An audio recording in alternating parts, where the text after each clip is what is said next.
Hello and welcome back to part 2 of episode 6, Love, Marriage, and Separation, where I'm joined by my husband, Kennan. If you listen to part 1, we talked about how we met from years ago until now, and everything that goes into a 12-year relationship. On part 2, we talked growing up with separated parents and the emotions and feelings that we've been through or go through, and these are pretty much our stories. So Kennan, we've been together for so long now. We both have similar stories of parents and growing up with single mothers and our fathers, and here we are to tell our stories. So tell us a little bit about you growing up with separated parents and growing up with a single mother, how life that was for you. Okay, so a good part to start is my father was in the Navy, and my mother traveled with him. They were married for about 10 years, I want to say. They got divorced when I was 6, and I have an older brother that is 3 years older than me. So he was 9. Their divorce was something that was needed. There were 2 people that got married when they were very young. And they kind of grew into the people they are today at the same time as having 2 small children and traveling the world. They lived in Florida, Hawaii, where I was born, Japan, the DMV area, and then moved to Chicago, back to the DMV area. So lots of changes for them in their short stint as being married. So with them being divorced, of course, I did have to grow up in 2 separate households, but I spent most of my time with my mother of having full custody, and seeing her show a side of her strength in having to raise 2 Black boys in America. I'm so proud of her, and I'm so grateful to say that she's my mother, because she was always working hard to ensure that we had the best, lived in the best areas, went to the best schools, so that we could become the people that we are today. And on the flip side, my father, he is an interesting character, very strict household. I did spend a short time with him, living with him full time, and it was one of my harder years in my teenage years. And I was happy to have my mother as a rock. And even with me living with my father that 1 year, she still was a rock. I could always rely on her, just like I can today, to be my biggest cheerleader.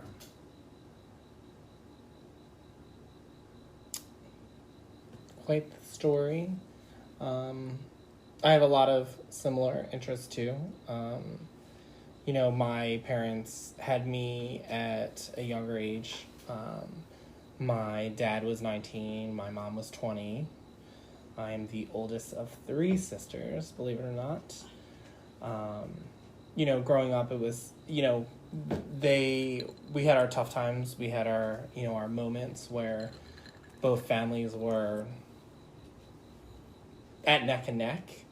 And it kind of grew into a stronger bond as I got older. For me, I was always the man of the house. Once my, parents finally separated for good, similar story like yours, my mom was pretty much the rock of our family, and I as I got older, tended to adapt to my mother more, just because me and my father, like yours, didn't really, not per se get along so well. My father is very strong-willed and very thick-headed. So is my father. So he likes to always be right all the time, and there's never, you can't have an opinion with him. It's so different. So, and my mom's the complete opposite. So it's she's an emotional person like me, so she gets me. She definitely understands me. And through it all, you know, she put all of us through Catholic grade school and high school. There wasn't a moment where I felt weakness in her. Like, she needed to be the single mother and supply and do for her kids. And whatever it took, that's what she was going to do. Was there a moment that you realized that she was not just your mom, and there was maybe tougher times growing up as being the man at the house? I feel like I don't feel like I was always treated like, well, you're the oldest. You need to watch your sisters. You need to do more around the house. She taught us how to be very independent as kids. She wasn't really strict. We had chores, but it wasn't like if we didn't do it, like, she would be like, use or ground it. Mm-hmm. Like, as kids, she was like, you're grounded. Go upstairs. And then, like, 30 minutes later, she'd be like, get out. I don't want to see your face. I don't want to see you until the sun goes down. It's a complete opposite on my side, where I was very strict. Very like, we had boundaries, and once you crossed it, we knew what was going to happen, and she stuck to it. I remember a crazy story. She once, I forget what it was that we got in trouble for, but she took the cable box with her when she would go to work. It was like during the summer, so you couldn't even watch TV. My mom did the same thing, but she would take our cell phones away from us.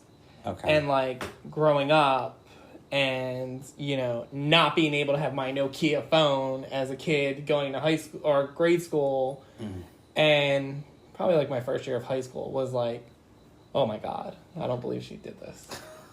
So she was strict in a way that affected you. But it didn't last long. It was like, here's your phone after, like, one day. Oh, no. It was never like, you're grounded for 5 days. No, my mom was always very strong-willed to, like, not let us get it back sooner, or if she said this with the dates that we had no whatever, she stuck to it.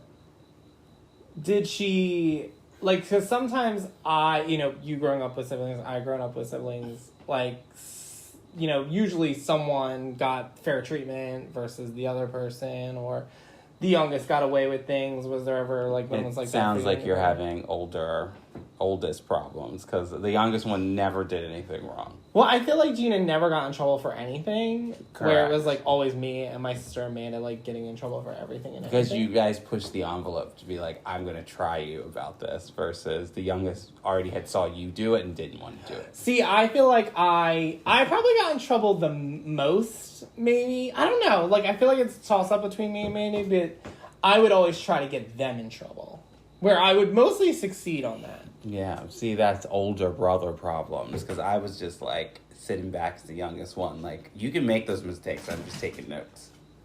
Got it. Was there ever times where, you know, whether you're younger or you're older, where you were, like, going through the emotions, knowing that you were living with a single mom? Completely. So, we grew up in or always went to school with such, the word I would use would be privilege, in a sense of, like, people having both parents in their household and parents that could show up for things. And I would always, growing up, feel this unsettling feeling when we would be at, like, let's say a football game or something, and, like, my friends, like, mom and dad came and whole family, it would just be, like, me. Or me and my brother. But then at the same time, I feel like I was so lucky to have a mom that was willing to risk those things, like not being able, like she could have taken a job that would make her available for it, but she didn't. So that we could still have everything. Yeah, I feel like my mom worked so much when I was a kid. I mean, she was a hairstylist. She worked your typical, 9 to 6, 10 to 7 kind of thing. But she worked. And I'm not going to sit here and say that she didn't get help along the way, because she did, but she made sure that we had the latest sneakers or the latest clothes or the latest, I don't know, whatever kids did back then. Like, we had it. You know, she took us when I was growing up and becoming my own person.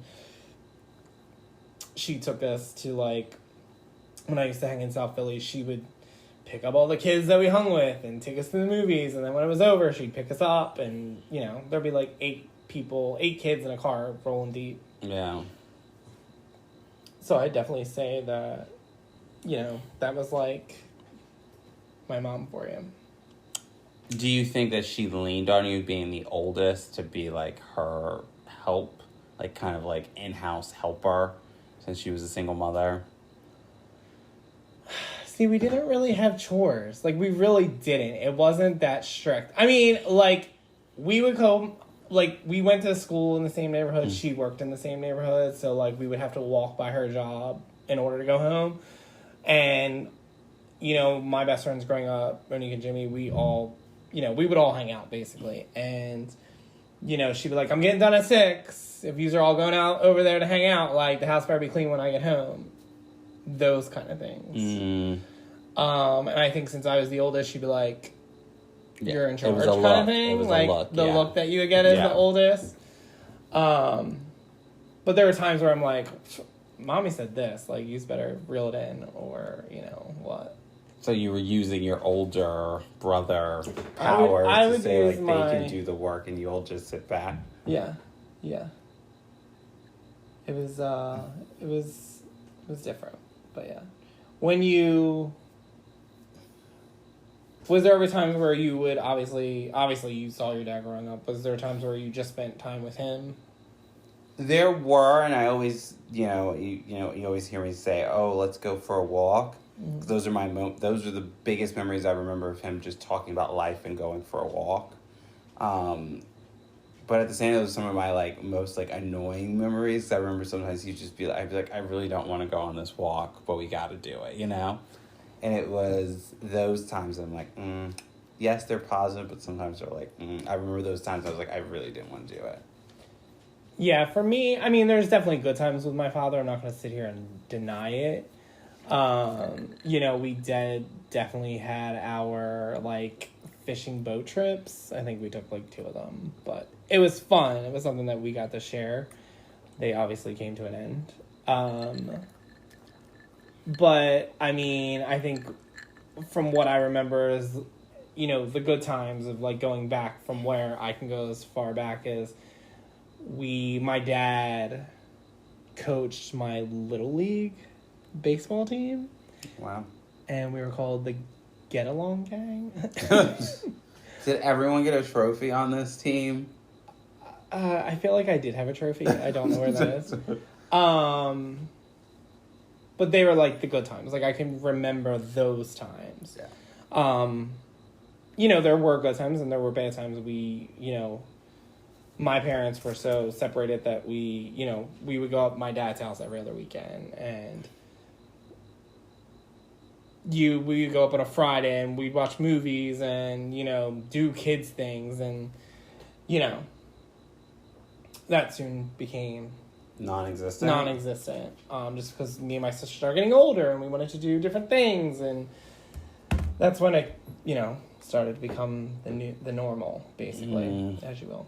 Completely feel you there. I think that we had one big falling out over something as stupid as an AC unit not working, and that turned into, like, Between your mom and your dad? Or? No, it was me and my brother and my dad, and we would do, you know, the every other weekend kind of thing. And I want to say I was probably in, like, the 8th or 9th grade when this happened, and my mom had dropped me off.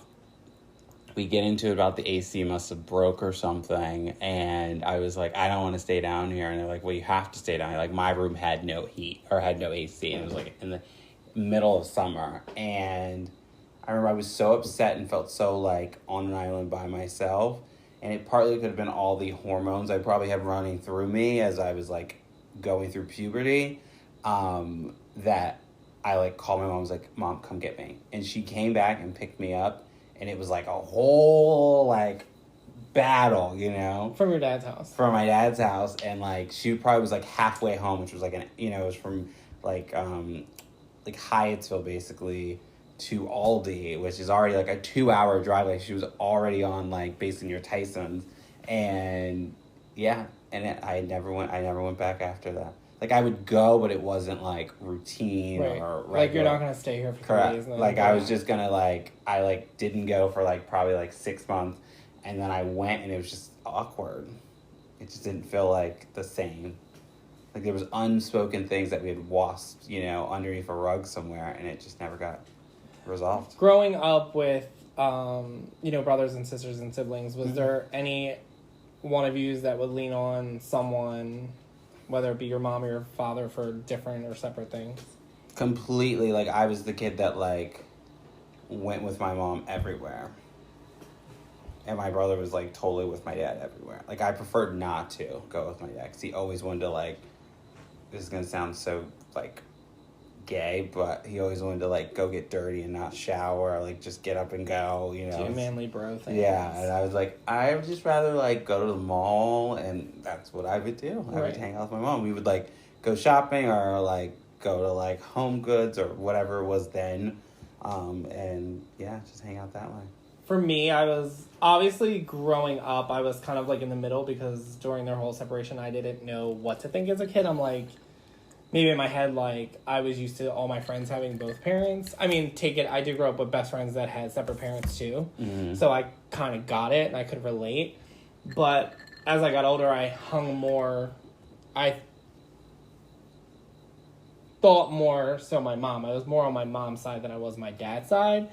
But I hung out on my dad's side more than I did with my mom's side. Okay. Yeah. Do you think those times have like built you to be like your person you are today in relationships? Be it friendships or, you know, our marriage or...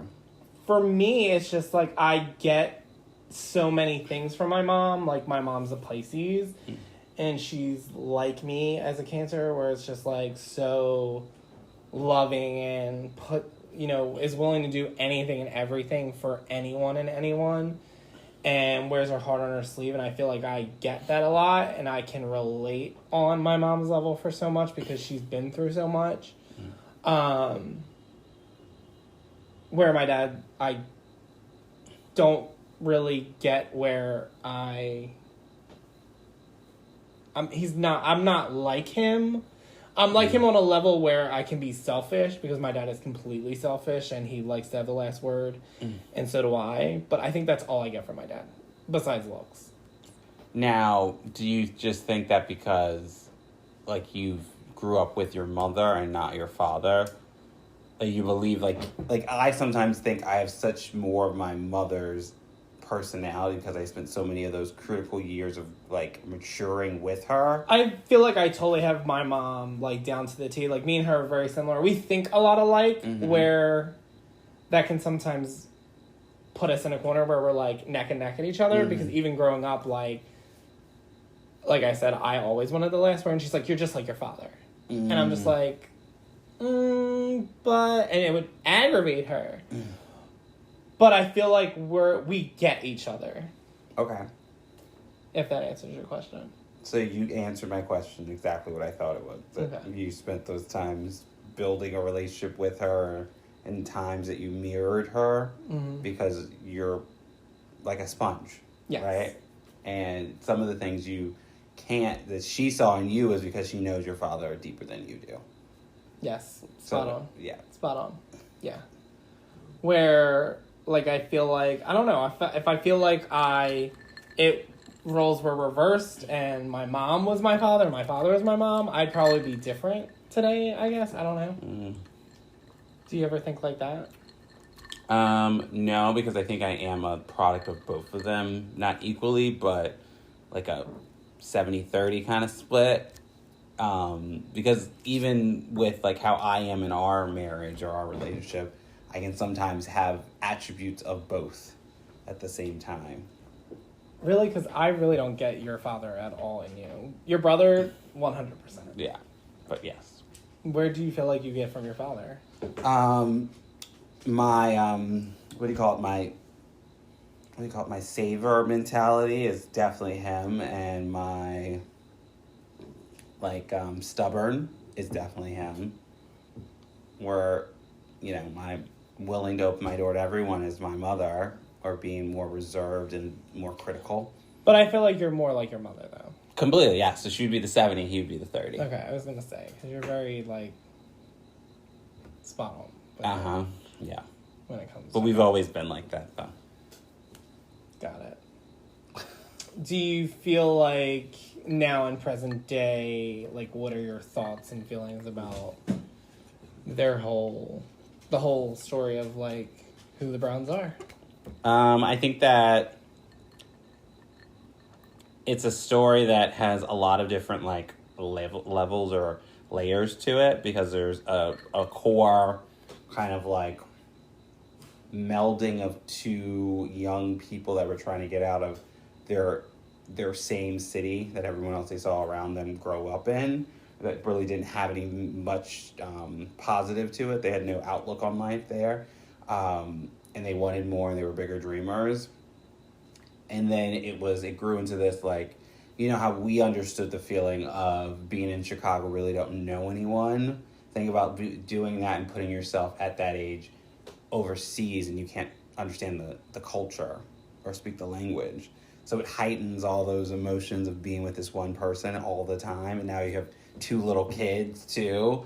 So I believe that all of that, mounted with trying to grow into the people that they later have become, showed a lot of resilience on both sides, that they would even willing to work through their problems to later then say we need to amicably split up and divorce. Got it. Which wasn't pretty, but that was just because I think there was a lot of other attributes of outside noise saying what each party should want. Right. I mean, I've definitely been there in situations. I don't think it ever got physical, or from what I can remember. It may have. But I can pretty much guarantee that it didn't. I think it's just more arguments and yelling and families getting involved. Never toxic, families have their issues just like anybody else. But I think it all turned out the way it obviously was planned, or how life was supposed to happen. The road wavered, but it still had the same end result. Right. So, obviously, now present day, my mom's looked upon as the family that's the sister-in-law, Yeah.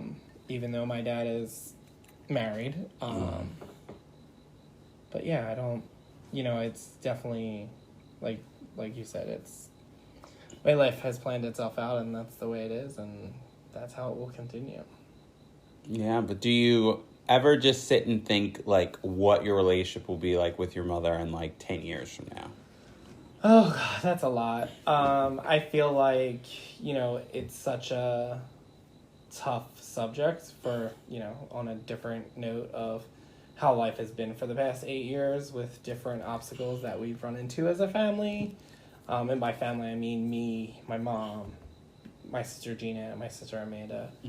I don't know. My mom is my mom, and, she has her moments like everyone else does.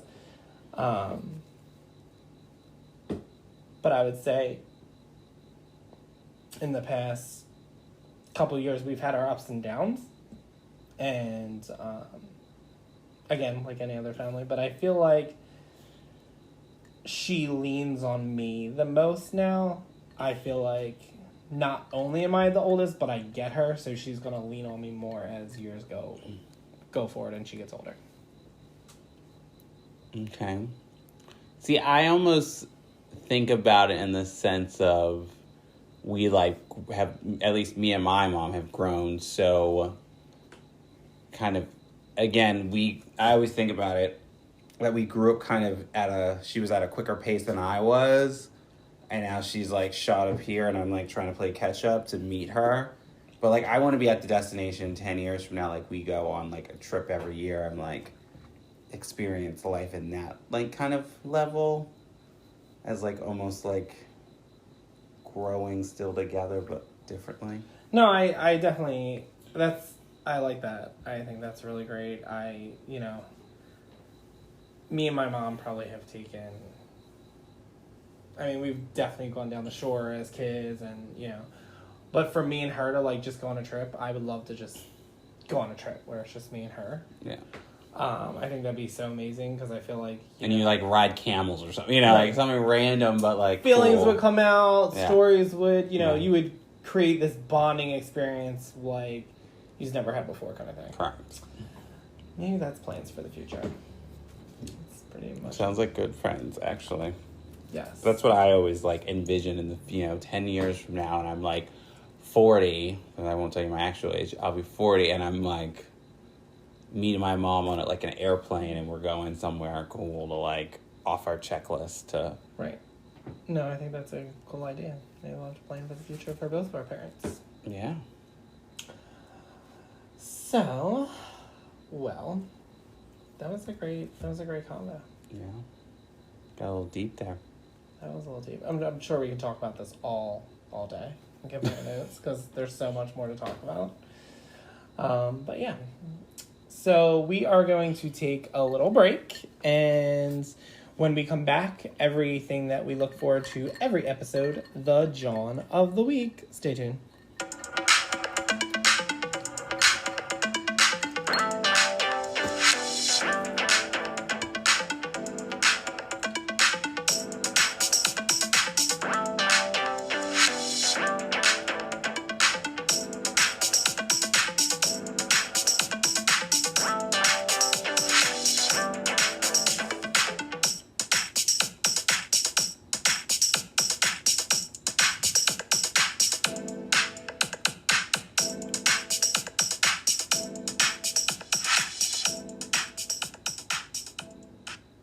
Hello and welcome back to All This JAWN podcast. If you are just joining us, we are on part 2 of episode 6, Love, Marriage, and Separation, where I'm joined by Kennan and my husband, and we are talking about separation of parents and growing up with a single mother and being the oldest and youngest of siblings. And yeah, it's been a good conversation. It has. So we are at that time where we want to talk about what we look forward to every episode, and that is the JAWN of the week.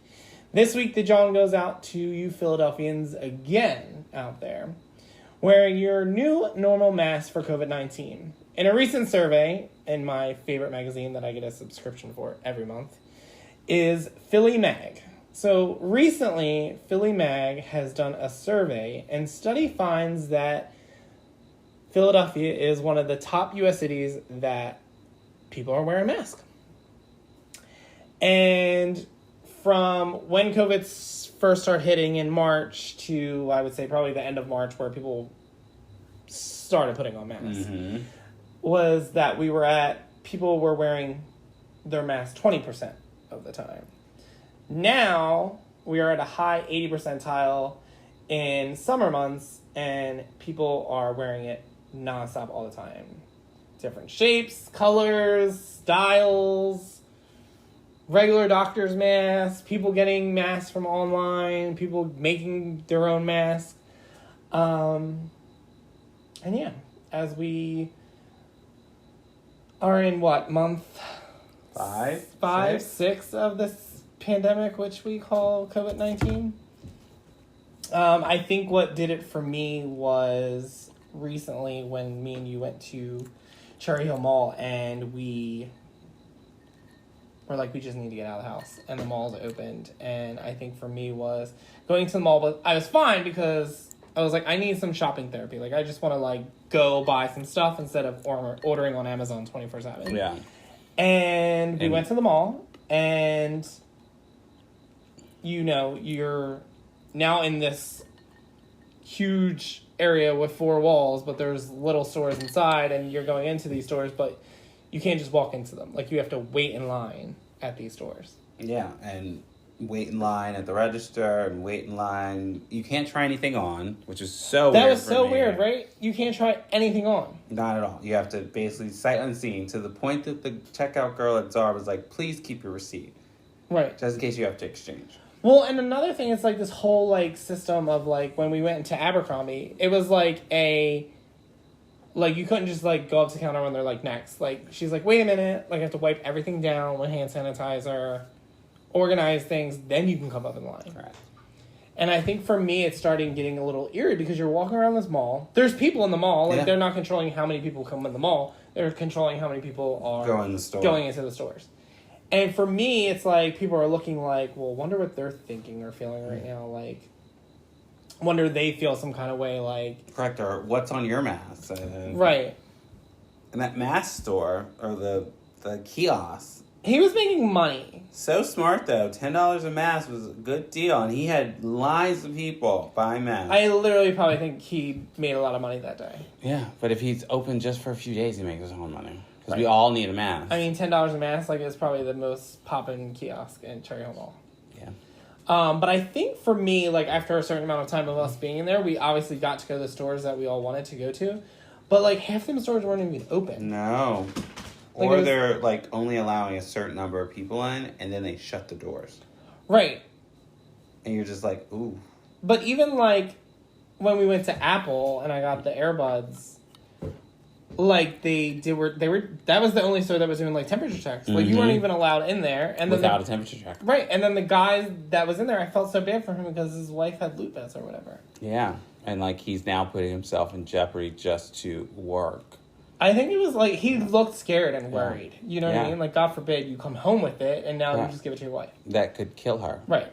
Yeah. It was scary. And it got to a point where I was like, I think I need to, like, get out of here. You know, I think you could feel me like, this is, like, sad. Yeah. Like, it's not the same feeling. Like, you get it when you swipe, but not, like, the gratification of, like, walking around the mall. Right. Like, everyone has their mask on. It's an eerie feeling. Yeah. And, like, the Starbucks aren't open like they usually are. No, it was just weird. Yeah. It was an eerie feeling. Like, this is life, and this is where we are 6 months later. And we don't know what's going to happen in the future. No. Are we going to have a second wave? Are we not going to have a second wave? Is this going to happen again next fall or next spring? Or has this been going on forever and it just finally caught up to us in the United States? That's the questions we are going to look But at least Philadelphia is at 80%, you said? Yes. So we're doing something right. We definitely are a mask up city. In recent events, also, they started this new campaign in Philly called Mask Up Philly, and it's everywhere. It's on the SEPTA buses, it's on billboards. Jim Kenney, our mayor, partnered with Philadelphia and SEPTA, and I think it's a really cool campaign. I mean, as eerie as it is, it's a really cool campaign. They zoom up on these people's faces with their mask on, and it literally says "mask up." Yeah. And they're everywhere, and I think, you know, it's straight and to the point. Right, and I think Philly, you know, we're over it. We're so, like, summers in Philly are the shit, and, you know, this year is just canceled completely. People are still going to see the Rocky statue. They really are. Those Art Museum steps are packed 24/7. So that hasn't changed. No, it has not. So that's where we are. Anyway, mask up Philly. Continue to stay safe out there. On upcoming weeks of All This JAWN, we'll be talking reality TV shows. Who's your favorite housewife, if you will, and different social media platforms. And speaking of social media platforms, All This JAWN will be planning an upcoming photo shoot and a website launch in the upcoming months. I'm excited about that. Big things. Yes. So continue to listen and follow week after week. We will also be doing a new segment on all Philly things called This JAWN or That JAWN. So definitely stick around for that, as well as more guests to come. So tune in. In closing, if you like what you heard today and you want to subscribe and or follow, get yourself a Spotify and or look us up on Apple Podcasts at All This JAWN Girl.